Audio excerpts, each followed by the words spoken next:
There's another story that we've just seen as of this morning. It's a developing story today, and it is a new British study, I should say, in today's British Medical Journal, in which they discovered that nearly 25% of former NFL players who died between 2016 and 2021 had CTE. Researchers say 878 former players died during those 6 years. They examined the brains of 235 of those and found that 215 of them had some level of CTE. CTE is a progressive neurological disease caused by repeated impacts to the head. It can be definitively diagnosed only by examining the brain after death. Studies have shown that the rate of CTE in people who have not sustained repeated impacts to the head is nearly zero. Again, that is a study. It was released, and we just received this just a few moments before we came on the air this morning. All right, we'll take a short break. There's another. Okay. Couple things that stand out. One is the fact that this was a read. Now, he covered himself by saying, I just read this for 1 minute and that's it. No, hey, we ain't doing no debates. Ain't no chiming in. Other breaking news happens. They talking about it for an hour. This comes in, we're partners with the NFL.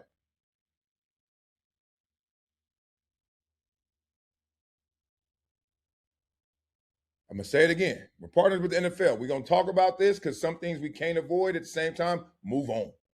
I wonder if today they have a round table about it. Doubt it. Okay, I understand. Don't kill your own, right? You know, we don't want no friendly fire. Get it. Other thing about it is when you hear stuff like this, up to 25% have CTE. Immediately, I know this is how I think. That means 75% did not. And that's not to negate the 25% that do. It's just to tell you that as prevalent as this is, it's still more prevalent that you won't get it. Most people don't go that far. Most people stop at 25% and not say, well, 75% don't. Now, compared to the rest of society, the rest of the world, they say almost 0%. So that means you've been hit in the head. They say youth soccer is bad, football bad. I don't know about boxing. I haven't heard. But boxing is a very dangerous sport because people die night. I mean, to the sky. So the point is, where do we put this? Where do we put this? And I'm going to talk to you about my experiences with CTE in the conversation as well. But I ain't give all the top fans they love. I'm sorry, I just got stuck on Stomp. Deion Kincaid, Drew Mack, Rafael Ramirez sent here is in the building. Love you guys, man. And all the members I see, I got to get the members shout out next time. Let's finish this, though, because this is interesting. NFL CTE, very interesting. Come on. Your boy might be dealing with it. Like, you know what I mean? I'll tell you about it. So in the study, you focused on about 235 donated brains from former NFL players who died between 2016 and 2021. I mean, did you expect the rate of CTE to be so high? Tell us more about what you found. Yeah, I mean, ever since we started studying NFL players' brains, it's been more than 90% of the sample. But over time, we got much better at getting a larger sample of NFL players and built a partnership with the retired community, so much that we got more than 25% of NFL players' brains. Unfortunately, that rate is still more than 90% in that sample. We've always hoped that this disease might be rare, but I think this is that final nail in the coffin to say, no, this is absolutely not a rare disease in the NFL population. And now we know it's somewhere between 25% and 98%. And what we need to figure out what it is between those two numbers. So that 1 in 4 number we're seeing is likely a conservative estimate. Is that what you're saying? It's almost certainly an extremely conservative estimate. Do you know, unfortunately, from these relationships you have with the families and former players, if any of those players or all the players who had CTE also had symptoms they exhibited before their deaths? You know what's interesting about this? And I know Chris, respect, big dog, big brain on him. Because of sample size, which is basically what he was saying, like, look, the sample size, we got to gain more trust so we can get more access to these brains. So they're getting a quarter of the people to donate, and then a quarter of them have it. But he's like, look, if we get more, then we probably have more.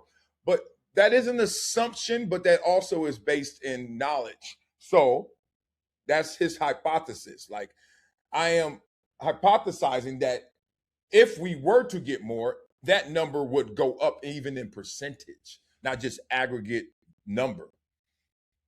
And I don't know. Look, me not nearly in tune with this topic like Chris is. I don't feel that way. I don't think it's that. No, I don't think it's going to go up to 98%. I don't think it's going to go to that excess. I don't even think it's going to cross the 50% threshold. But that's me sitting here ignorant to what he knows. But to say it could go up to 98%, ooh, I'm listening. Yeah, unfortunately, nearly 2/3 of them had dementia while they were alive. So most of these were very severe. Most of them were very impacted, and that's why their families reached out. But we are also able to go back and get the national death records of every NFL player we didn't get. And the unfortunate thing is we got far fewer than half of NFL players who died of a neurodegenerative disease. Obviously, this is resonating across a lot of people. We did speak to a former NFL player today. That's Randy Grimes. He played in the league for nearly a decade. We asked him about his reaction to the study earlier today. Here's what he had to say. They're testing the brains of former NFL players, and a lot of them had a lot of years in the league. But we're not testing the brains of high schoolers, people that played a couple of years in college. So I think there's a lot more research that needs to be done, but at least we're talking about it and we're moving in that direction. Okay, we're gonna do the math part again. I see y'all in the comments. If I misheard or misspoke, we're gonna do it again. But look, it says at least 1 in 4. That's 25%. That's where I get the 25% from. And Dr. they even Nowinski, said 25%. So at least 1 in 4 NFL players has CTE. At least. Okay, that's where it comes from. Millions of people who played as young players in youth leagues, who played in high school, who played in college. What should we take away from your study about them? Well, I know Randy's a great guy, and he's helped us with supporting families.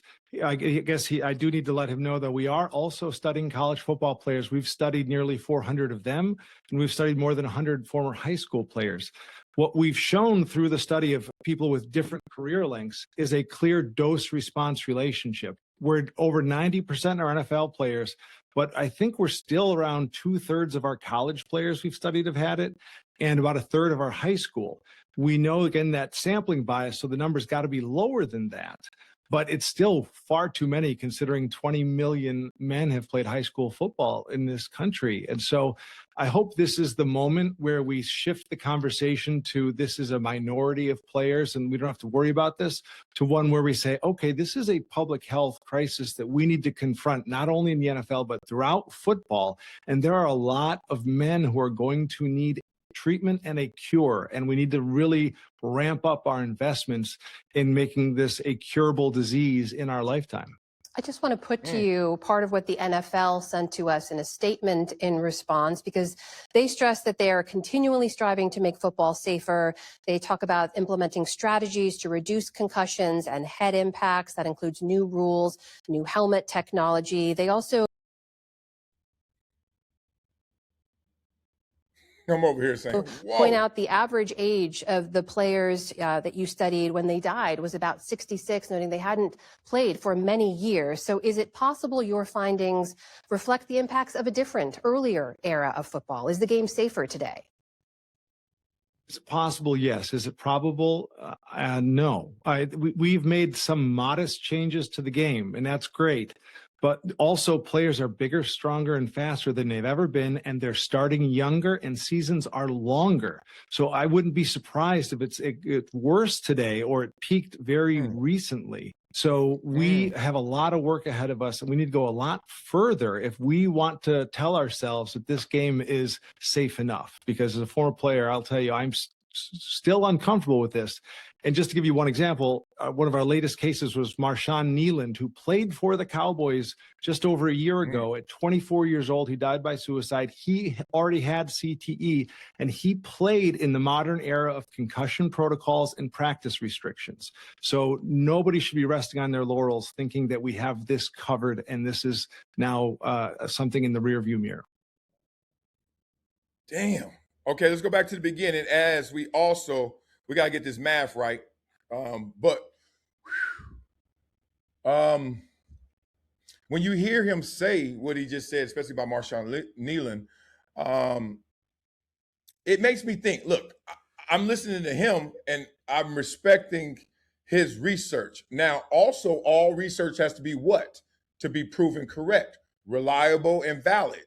So you got to beat up the research. And it's not you're beating it up because you don't agree with it or don't believe it. It's just you want to see it battle tested so you know it is true. Okay? Reliable and valid. So things that go untested, that's why they just go untested and they turn into my truth. You see how this all ties together? Anyway, I know that the human body, our human existence, consists of disease and dangers in our system at all times, right? Like what causes you to die doesn't mean that's the only thing you have of illness. You may have something else, and then that is a part of you, but that's not what caused you. So the people who are detractors, the people who don't believe in CTE to the fullest, are usually going to be people who say that, well, look, he was going through something, and therefore that's what did it. That's what killed him. That's what he died from. But then you're saying because, well, he had CTE in him, that's what triggered it. That's what caused it. That's what helped trampoline it. And that's kind of like the big general argument over CTE. And NFL will never come out and say this because the NFL got caught, with their pants down, knowing more than they let the public in on and the players on when it first came and hit the forefront. So they overcorrected, got silent, and just said, we're fixing it. We're changing player safety. We're fixing it. Here's the new helmets. We're fixing it. Safer practice setups and requirements. We're fixing, but they're not talking to, look, why did that guy commit suicide? Who knows? Oh, because he had CTE. Well, if you really look at a doctor's report, he has other things going on too, but those things are not being labeled. Those things are not being highlighted. I end with this example. You ever look at water under a microscope? It's unreal. You're like, what the hell? That's water? It's not pure. You see stuff in there fighting. You see stuff in there throwing up West Side. It's so crazy. In the study, you focused on about 235 donated brains from former NFL players who died between 2016 and 2021. I mean, did you expect the rate of CTE to be so high? Tell us more about what you found. Yeah, I mean, ever since we started studying NFL players' brains, it's been more than 90% of the sample. But over time, we got much better at getting a larger sample of NFL players and built a partnership with the retired community, so much that we got more than 25% of NFL players' brains. Unfortunately, that rate is still more than 90% in that sample. We've always hoped that this disease might be rare, but I think this is that final nail in the coffin to say, no, this is absolutely not a rare disease in the NFL population. And now we know it's somewhere between 25% and 98%. And what we need to figure out what it is between those two numbers. Damn. That's weird. Did y'all hear that? Okay, so I'm wrong and I'm right. They're not getting a ton of the brains, obviously, but they gotten up to like 1 in 4 at a time, or this time, 25% of them. But of those 25%, 90%, he said, had CTE. But then they asked him, so what is the range? He said 25% to 98. It's almost like he blew up the balloon and then he let the air out. Because you had me at, we got 25% of the brains and 90% of them have CTE.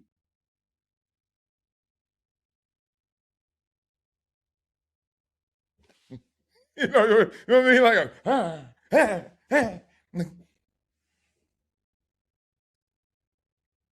But then the range, the variance, hold on. If you get 25% and you sitting there saying we got 90%, you got 25% of them available, and then you got 90% of a degree of CTE in them. Where does the 25% come back into the equation? And then where does 98% come from? That wasn't explained properly, or they didn't dive deeper into that. I don't know that variance. That has me suspicious.